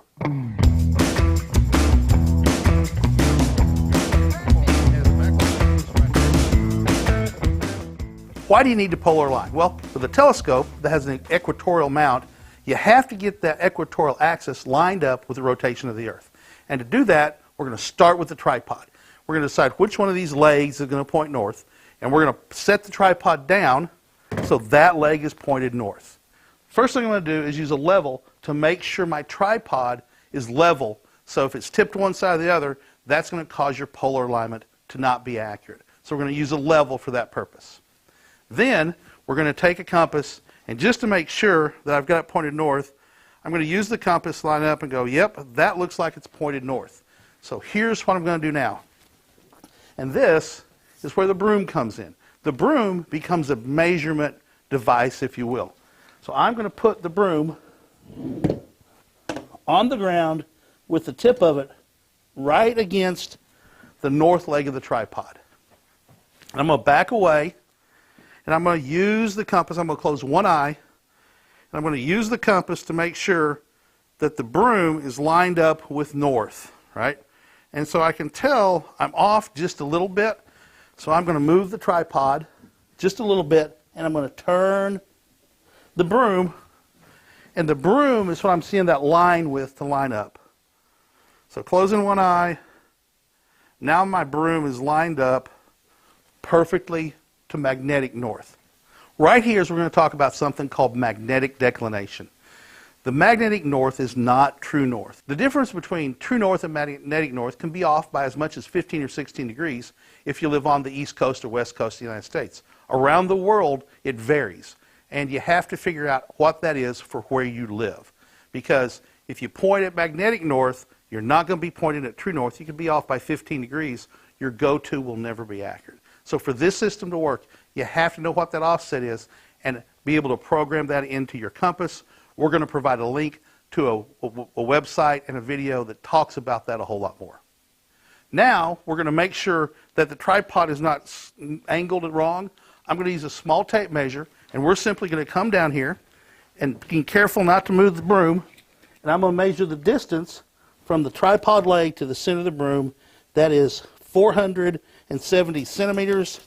That way, it is 470, a little, I'm going to call that good. Actually, I'm going to move the tripod a couple of millimeters, just like that. So now, we know that we're lined up true north with that leg, and these two legs are the equal distance from right here. So it's not pushed that way or that way. So now that we have the tripod with a good alignment to the north, we have to put the head on the mount. And that's going to entail this. We're going to be very careful when we do this because we don't want to move the tripod. We're going to put it on and simply screw on the polar head just like this. Remembering everything's going to the north. Now if you're in the southern hemisphere, you're going to do the same thing. You can do the exact same in the southern hemisphere because it's not polar, it's polar alignment. We just don't use the star Polaris, which we're not using here. This is really good if you can't see Polaris, or if it's daytime and you want to do some solar viewing with a solar safe filter. So the last step of this process is to check the scale of your altitude, right? So we live at 36 degrees north, and I am going to turn the altitude until it gets to 36 degrees north. I'm going to stop.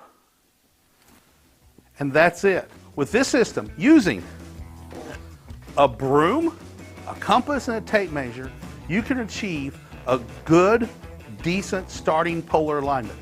Personally, I've used this, and I've got an amazingly close polar alignment. There's ways that you can use to refine your polar alignment, specifically drift alignment, but it all starts with a good polar alignment. You can do this in the daytime. You can do this in the nighttime if you can't see Polaris. It works all the time. It's a good way to get started learning the process of polar alignment. Isn't that great? I hope you've enjoyed this video. For Explore Scientific, I'm Kent Martz. Get out there and start doing astronomy. And keep looking up.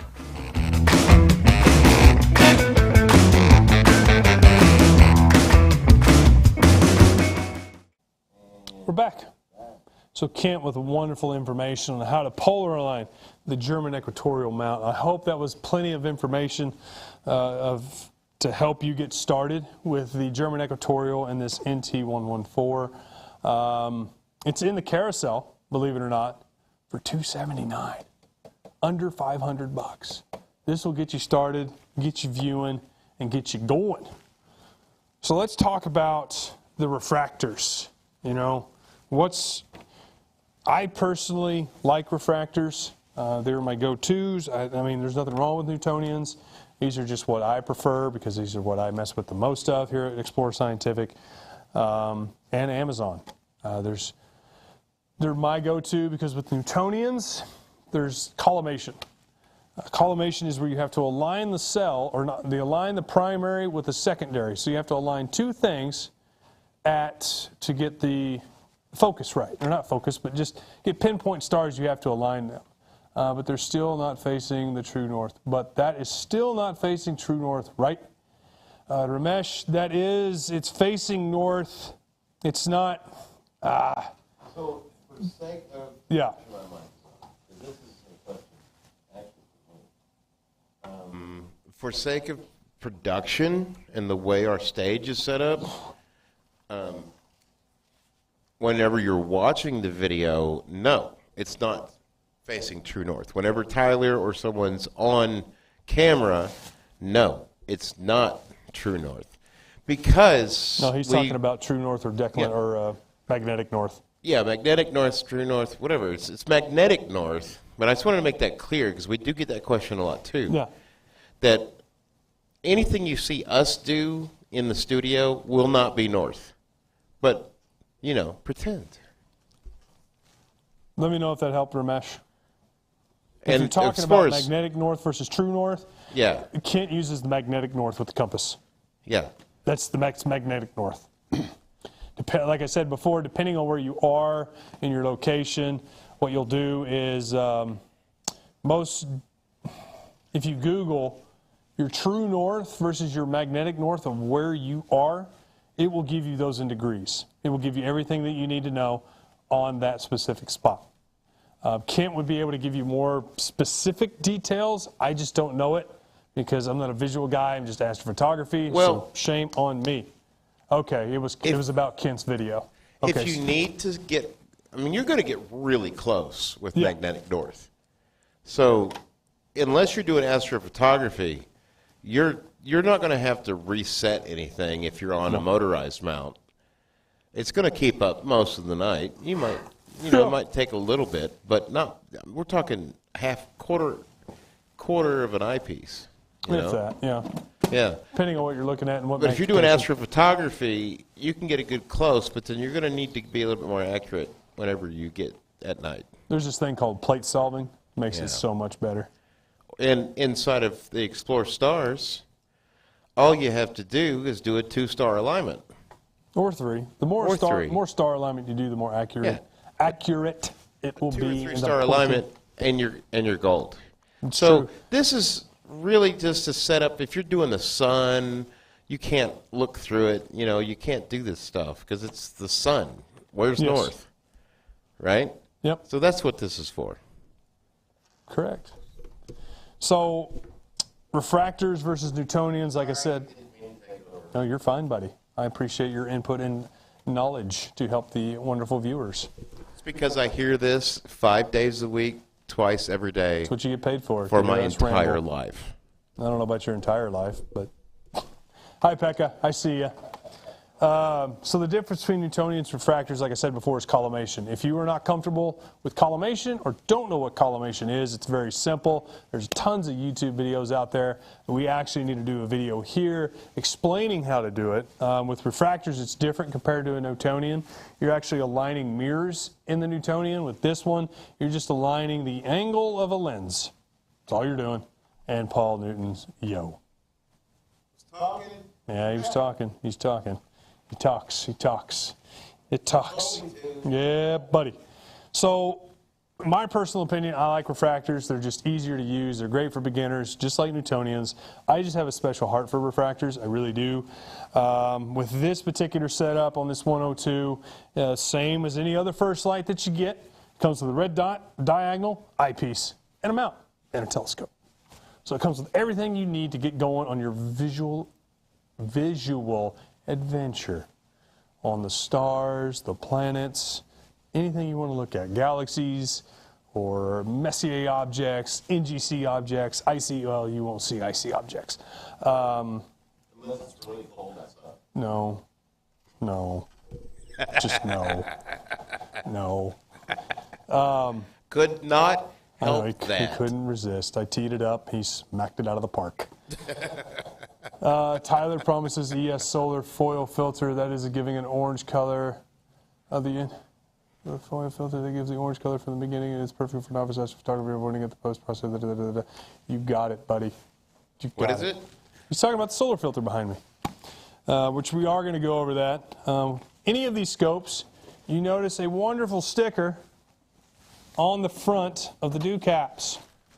Come on, folks, say it with me what these stickers are for. We've told you time and time and time again. For sticking to the dew cap. They're sticking to the dew cap. They have a specific purpose.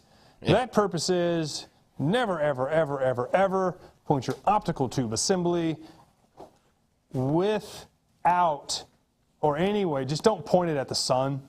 Yeah. Don't do it.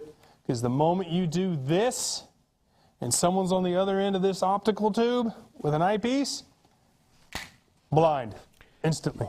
You can start stuff on fire with one of these. Oh yeah, you can definitely set some stuff on fire, and it's cool. I've done it. Don't do it. It makes big boom. It makes big fire.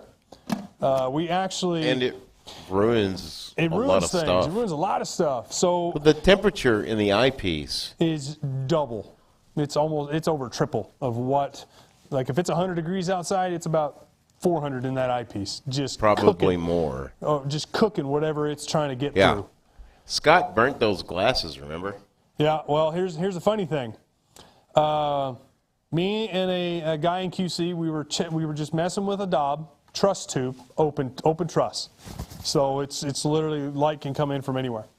And we were wanting to look at the sun. Yeah, we know where this is going already. So truss tubes are open, right? It's not a solid tube. The cage wasn't solid. It was completely open. So we were wanting to look at the sun, so we specially made a solar filter that goes over the secondary. So we had a big thing just like this, one of these, sitting right over it. Here's the fun, we burnt a hole in the solar filter from the back end. Because the light was coming in from the sides, down on the mirror, it hit the secondary, and it was just blasting from the back end, this solar filter. Just all that power. As my little 4-year-olds, every time I pick him up. If you would have put the shroud on it. Nope, wouldn't have mattered. You don't think so? A Nope. shroud? Mm-mm. It That's not a blocks the blackout light. shroud. That's not a blackout shroud. Yeah, but it wouldn't have been so bad. It wouldn't have just been got so hot. bad, but it melted the shroud too. You didn't have a shroud on it. We did it. We put one on it, and then it melted it. The sun is a dangerous thing. It is extremely dangerous. As my 4-year-old says, every time I pick him up from daycare and we go outside and it's 100 and something degrees, the sun has too much power. It's too hot. That's how he knows. So he does an Arnold Schwarzenegger impression? He's like, too much power. Too much power. That's my 4-year-old. He's 5-year-old. I'm sorry, not 4-year-old. He's a 5-year-old. Probably would. Yeah, he's a great At kid. 4. Yeah.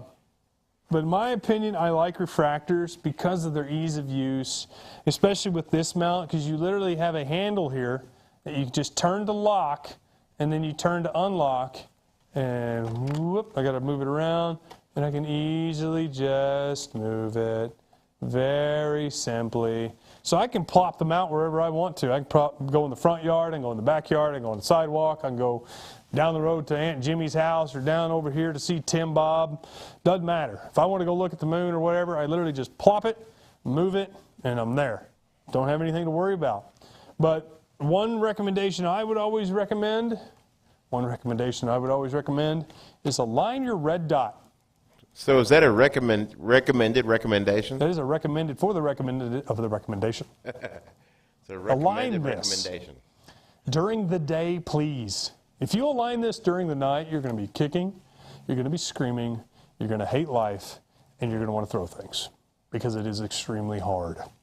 Because whatever, so how to mainly do this, or how we recommend to do it in the manual, if you're wanting to align your red dot process, find an object in your eyepiece by pointing the telescope at whatever, stop sign, a tree line, a telephone pole that's at least between 200 feet to 500 feet, give or take. You don't have to be there, it just gets you roughly there. But if you want more accurate an alignment for the red dot, go further. I usually go around 750 to a mile, 750 feet to a mile. That's how far I go. Mile is way too much. You don't need to do a mile. That's just what I do. I have a water tower that's 5 miles from the house, and I align everything to that water tower in the dead of fall because all the trees are gone, and I can see the dome top portion of it. And it's perfect for what I need it for. I focus it with a camera, I'm done. I know it's in line, and I'm good. So whatever you see in this objective, make sure that the mount stays locked and secured so it doesn't move, because you're going to align the laser to that same thing you're looking at with here. Why do you want to do that? So you can find things a heck of a lot easier during the nighttime.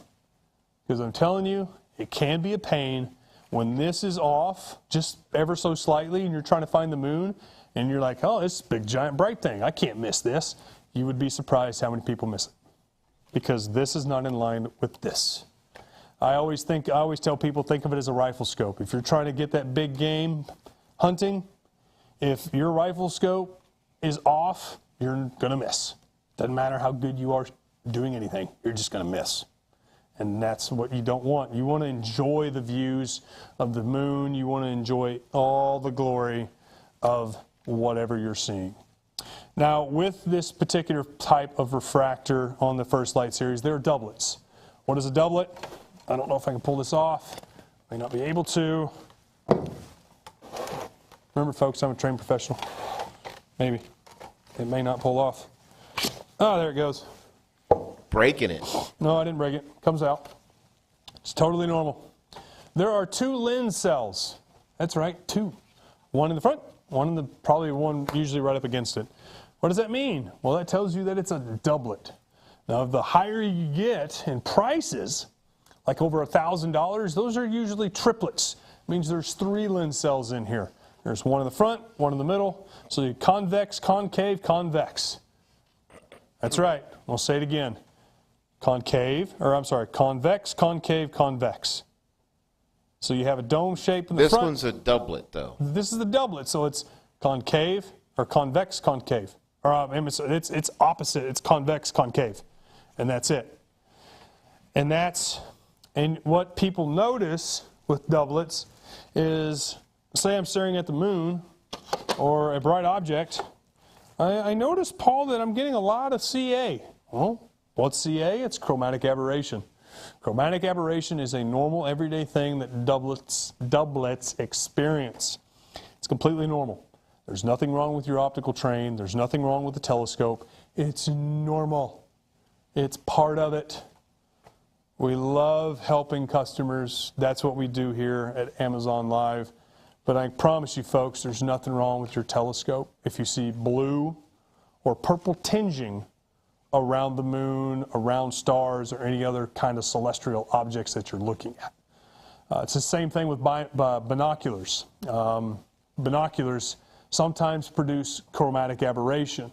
Now, what is chromatic aberration? So the lens cell in front can't focus all that light. We'll just use red, green, and blue, for instance. All of it, though. All the beautiful colors. It can't focus all of them in one specific point to bring it down the tube so you can see it out your eye, the normal color that me and you normally see, if you actually see true color and you're not colorblind. So it can only focus the reds and the greens, but the blues, kind of, he's being a rebel. He doesn't want to focus in, right? So he kind of strays off at the end. And that's what you're seeing, is that unfocused stray of light in the eyepiece, in that blue or purple tinging. And it's totally normal. Don't be upset. Don't be, oh, Noah, the guy from TV lied to me. He said that I should be able to see perfect with this, but I keep seeing blue or purple. But it's normal. It's totally normal. You have nothing to fear but fear itself. I don't know, I had to throw that in there. I don't know why. It's totally normal, though, folks. Chromatic aberration is a part of everything. And the beauty part about these scopes is they're extremely affordable. You can check them out in your carousel. The NT114 is actually $279.99, I believe. And the refractor, there isn't a price on there, but I know it's under $400 for sure. I know it is. So we're going to move on a little bit. Oh, with that particular mount, like I said earlier, this one you had to polar align.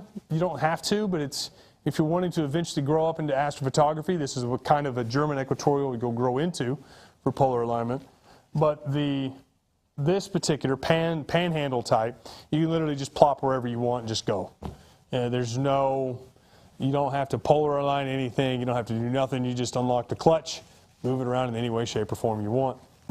So we have here, as well as a moon map. Why do I care about the moon? Because the moon actually helps us. Without the moon, would not be good. We would not be good. So on this particular moon map, there are actual landing sites of where we all landed. Same with Russia and China, and I think that's it, just Russia and China. Or I'm not familiar with the state flags. I do apologize. You got China. That's not Russia. I'm not entirely sure what that other flag is. Not entirely sure. Noah, do you know? I'm not entirely sure what that one is, but that's okay. I'm terrible. Russia, China, and ours. Is that Russia? It doesn't look like Russia. Yeah, Russian Federation numbers different. So it is Russia. And God, then I hope. I'm Chinese. so sorry.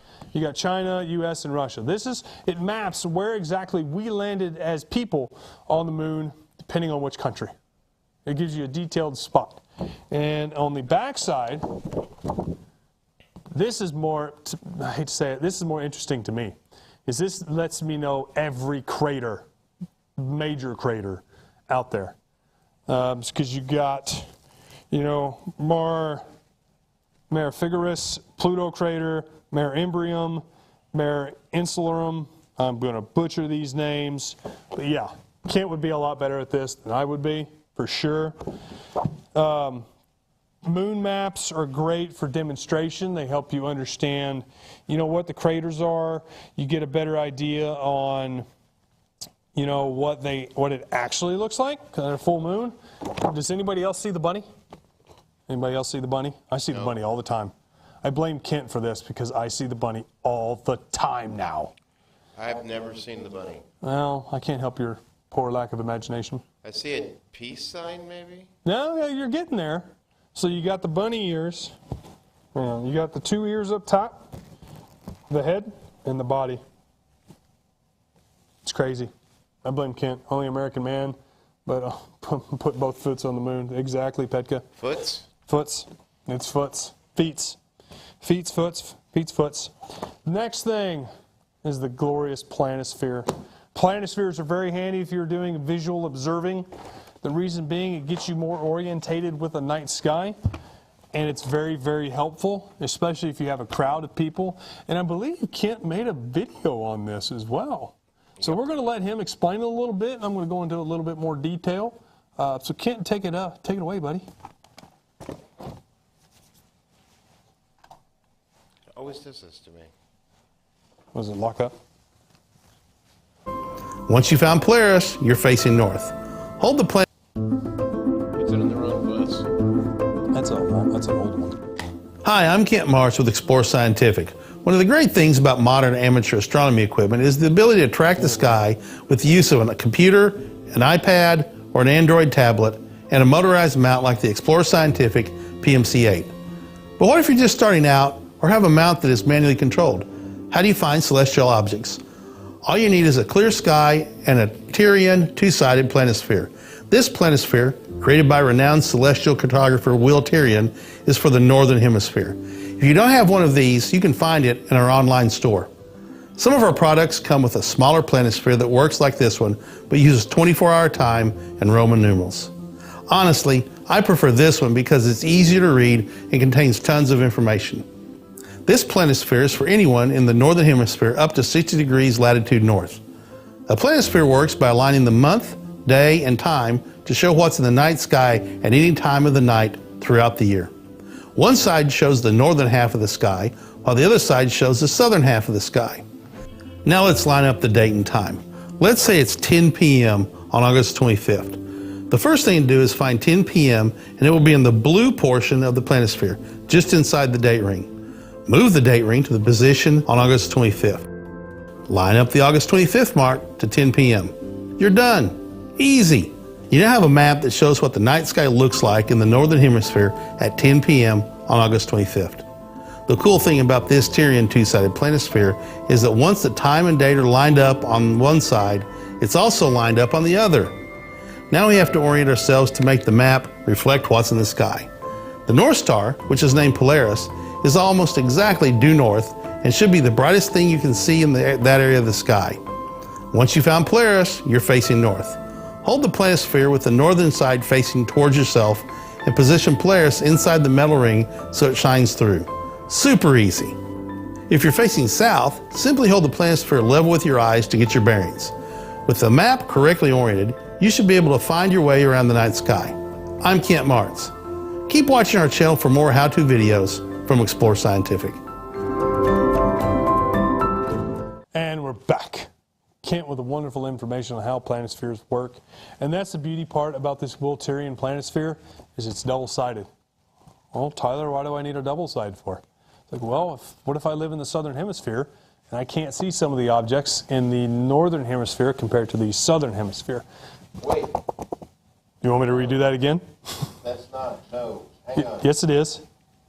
This is a double-sided planisphere. Yeah, north and south. Southern hemisphere. Southern hemisphere. It's what's behind you, not on the bottom part of the earth. You want to make a bet? That's what Kent says every week. This has... Then Kent, one of you is wrong. That's all I know. I got to figure out, see, this is the northern sky, because it's all the stuff that I normally see. And in the southern sky, these are like Cetus. I never see Cetus. Fomalhaut, never see it. And Kent's got it wrong then. Sagittarius, I mean, we see some of the same things, but some of the stuff we don't see, period. He's saying this, here, hang on. No, you're good. It's hard to explain. It's not hard. It's hard for me to explain. So here's what he's saying. See, when you get the Polaris, right? Yep.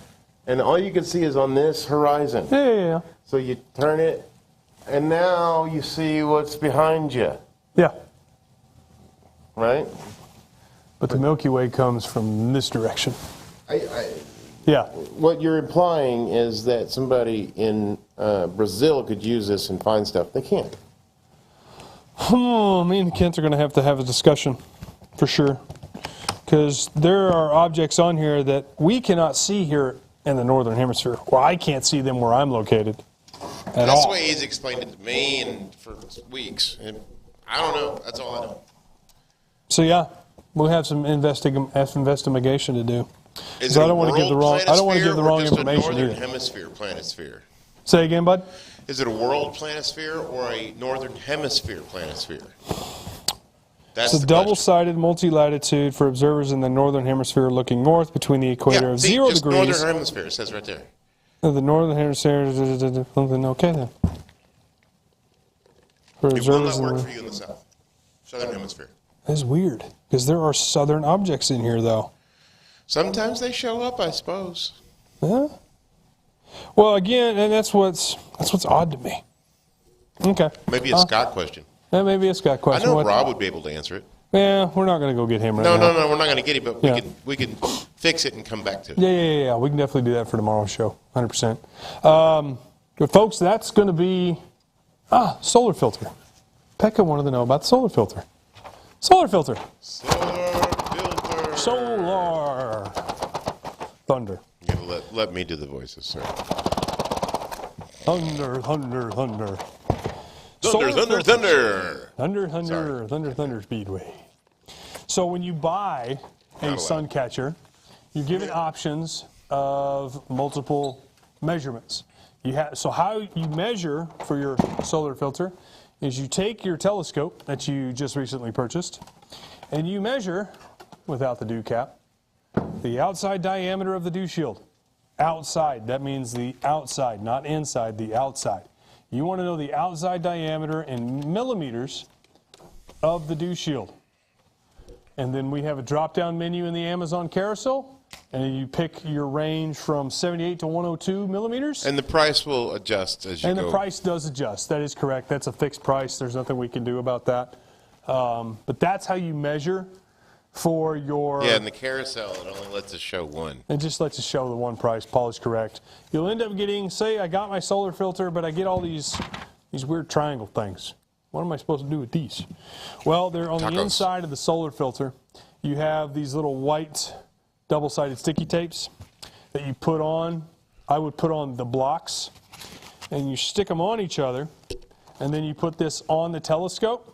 And then for a secure fit, you make sure you just look at it, put it around there, and just eyeball it with a marker, and just draw a circle of where the telescope fits for a nice secure fit, and then you cut it to what Cut it you need. inside the circle. Cut it inside the circle. Don't, please, do not cut it with it on, because if you puncture the filter, you're done.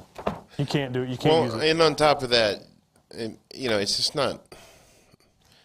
It's not going to work, No. You need to be slightly inside of it. That way, when you go and put it over the sun, it's nice and tight. Yeah, it's got to be extremely tight, because It if you doesn't have get to be it, extremely tight, but it needs to be snug. I think you need to get it as tight as you possibly can and still get it on there. Yeah. Because if you get a nice wind and you're looking through it, now you're wearing an eye patch and matey. Yeah. So that's how these arrive. So you measure the outside diameter of the dew shield. The dew shield or anything that you have in front, same with the Newtonian, you measure the outside diameter. And that gives you your in millimeters, it gives you the size that you need. On the drop-down menu, again, the prices do adjust. We just have to be fixated with the $73.99. But again, for a 70, I think it's like an 80 to a 102. It's a lot lower than that. I think the 73 is the big one, like the big one, like that one back there. But it's a Mylar filter. Yeah, the material is quite expensive. The material is quite expensive because we actually make it in-house. Yeah, all this is printed and assembled here. Now, the filter, Japan? Yes, we get the filter material in Japan. It comes, it comes flat to us. And Big then roll or something like that. Yeah, and then we have a guy in the back that makes those, and he cuts them out individually and stacks them. And yeah, it's a whole thing. It is a whole thing. But guys, that is today's episode on Amazon Live. I have to get ready to do my job now. And you got to do another video later And I gotta on do some another other video platform later. doing something else. Yep. So I'm Tyler with Explore Scientific. Thank you again for coming for Amazon Live. Please do not forget to hit the follow button if you haven't. And if you have, we appreciate you being here. Again, today's day is July 27th, which is a Wednesday, 2022. I'm out. See you guys later.